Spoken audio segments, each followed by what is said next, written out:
Assalamualaikum warahmatullahi wabarakatuh. Shalom, damai di hati, Om Swastiastu, Namo Buddhaya, Salam Kebajikan. Kami dari kelompok 3 akan membawakan materi tentang pelajaran pendidikan Pancasila dari guru BEM Siska Sundalangi, Satian Pendidikan, dengan tema Demokrasi di Indonesia. Saya, Faril Tulio, sebagai moderator kali ini. Saya Emily akan membawakan materi tentang hakikat demokrasi antara idealita dan realita. Saya Kiranaya, saya membawakan materi tentang negara demokrasi. Saya Ayu, saya akan membawakan materi tentang landasan demokrasi di Indonesia. Saya Dimas dan saya akan membawakan materi pemilihan umum. Saya Naya, saya akan membawakan materi asas pemilu. Saya Fredrik Rengko akan membawakan tentang kesimpulan dari demokrasi di Indonesia. Dan saya, Adventa Prasetyo, akan membawakan bagian kritik dan saran dengan materi demokrasi di Indonesia. Hakikat demokrasi antara idealita dan realita. Hakikat demokrasi seringkali diagungkan sebagai pemerintahan dari, oleh, dan untuk rakyat. Namun, beberapa praktiknya seringkali terjebak menjadi pemerintahan dari elit, oleh partai, dan untuk kepentingan golongan secara esensial. Demokrasi seharusnya menjamin distribusi kekuasaan yang merata. Namun, tanpa penegakan hukum yang buta warna, demokrasi hanya akan menjadi panggung bagi mereka yang memiliki modal besar untuk membeli suara dan pengaruh, yang pada akhirnya mengkhianati hakikat kedaulatan rakyat itu sendiri. Lebih jauh lagi, demokrasi yang sehat menuntut adanya check and balance yang berfungsi. Ketika lembaga legislatif hanya menjadi tukang stempel, kebijakan eksekutif dan oposisi melemah karena dirangkul ke dalam koalisi gemuk. Maka hakikat demokrasi sebagai ruang kontestasi gagasan telah mati.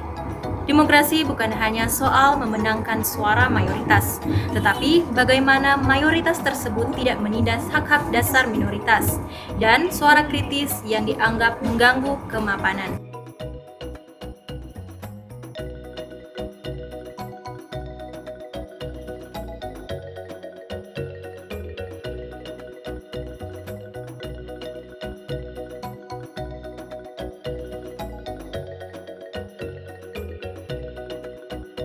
Negara demokrasi tidak hanya melaksanakan pemilu secara rutin.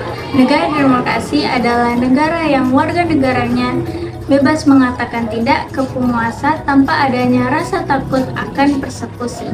Ia adalah negara yang menjunjung tinggi transparansi, yang dimana anggaran publik bisa diakses hingga ke pintu terakhir, dan dimana hukum tidak tajam ke bawah namun tumpul ke atas.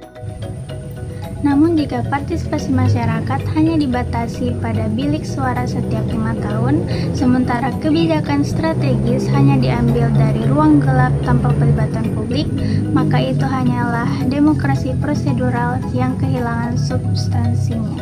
Landasan demokrasi di Indonesia. Pancasila sila keempat menekankan pada hikmah kebijaksanaan dan permusyawaratan yang ironisnya sering digantikan oleh voting keras atau lobby-lobby transaksional di tingkat elit. Undang-Undang Dasar Negara Republik Indonesia tahun 1945 menjamin kedaulatan di tangan rakyat yang seharusnya diterjemahkan menjadi kesejahteraan bagi seluruh rakyat, bukan sekedar perlindungan hukum bagi para pemilik modal. Pemilihan umum atau pemilu seringkali disebut sebagai pesta demokrasi, namun dalam nada yang lebih kritis, ia menjadi pasar malam bagi politik transaksional. Pemilu adalah mekanisme formal untuk mengintimidasi kekuasaan. Namun karena biaya politik di Indonesia yang sangat tinggi, memaksa para calon untuk mencari penyandang dana atau cukong. Hal ini menimbulkan atau menciptakan lingkungan atau lingkaran setan korupsi, di mana setelah terpilih, fokus para pejabat bukan lagi untuk melayani rakyat, melainkan melunasi hutang atau membalas budi kepada para cukong atau penyandang dana. Penyelenggaraan pemilu dengan topik tantangan integritas. Penyelenggaraan pemilu menghadapi beban masalah yang sangat berat. Masalahnya bukan hanya pada logistik, tetapi pada independensi penyelenggaraan KPU dan Bawaslu yang terus diuji tekanannya politik dari berbagai arah. Netralitas aparat dan transparansi sistem perhitungan suara digital Sirekap menjadi titik krusial apakah rakyat akan percaya atau justru malah emosi. Asas pemilu luber-jurdil di atas kertas. Meskipun kita bangga dengan asas luber-jurdil, realitasnya seringkali berjarak. Bebas sering terdistorsi oleh intimidasi halus atau bansos yang dipolitisasi. Jujur dan adil sering terancam manipulasi data atau keberpihakan struktural dari mereka yang memegang akses kekuasaan. Tanpa pengawasan ketat dari rakyat, akses ini hanya akan menjadi slogan indah tanpa makna di lapangan. Pemilu yang berjalan lancar belum tentu menghasilkan pemimpin yang benar-benar memperdulikan rakyat kalau sistemnya masih dipengaruhi oleh orang-orang yang punya kekuasaan dan kepentingan besar. Karena itu, masa depan demokrasi di Indonesia sangat bergantung pada keberanian masyarakat untuk berpikir kritis dan berani untuk mengawasi pemerintah. Demokrasi yang sehat memerlukan masyarakat yang aktif, media yang jujur dan bebas, serta hukum yang ditegakkan secara adil. Jika hal-hal tersebut tidak ada, maka demokrasi di Indonesia akan terlihat baik di luar dan busuk di dalam. Sistem politik di Indonesia terlalu didominasi oleh kekuatan modal yang mengakibatkan ambang batas pencalonan yang memberikan efek kepada pemimpin-pemimpin alternatif yang mumpuni serta memiliki karakter, akan tetapi kekurangan dana.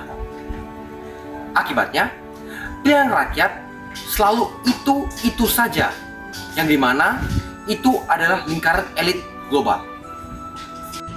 Sarannya adalah perlu ada reformasi total pada undang-undang politik, terutama terkait tentang pendanaan donatur kepada partai politik yang ada di Indonesia.